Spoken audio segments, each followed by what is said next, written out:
Welcome back to your News at 10, everyone. Now to a follow-up on two 6 Investigates reports on the millions of dollars in overtime Corpus Christi pays its city employees.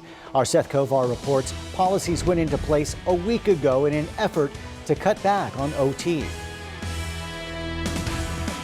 Tuesday marked the beginning of a new fiscal year at City Hall, and with it, new policies aimed at reeling in just how much the city pays out in overtime. Departments have a good idea now of what they have for a budget for overtime. City Manager Peter Zanoni says that's because the new policies require all overtime to be approved in writing before it's worked. And he says he himself will be among those watching to make sure the city's 25 departments are abiding by those policies. Monthly, I'm going to be reviewing their budgeted overtime dollars to their actual spending to make sure there's not an overuse of overtime. The city's also addressing one of the causes of excess overtime, job vacancies. Our 6 Investigates reports back in June found that 6 workers, just 6 of them, in the Assets Management Department collected almost $262,000 in overtime pay last year. Their boss says it's just a matter of manpower, too much work and not enough workers. The fire department has the same problem, but in another change at City Hall, the Fire Academy will now accept as many as 50 cadets, up from 34. Traditionally, the fire department is anywhere from $2.5 to $3 million on overtime. We should be able to cut that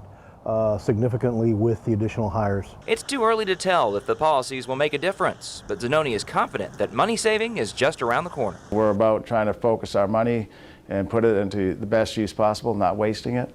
And so I think some of the practices we're putting in place will help to mitigate that. Seth Kovar, 6 Investigates.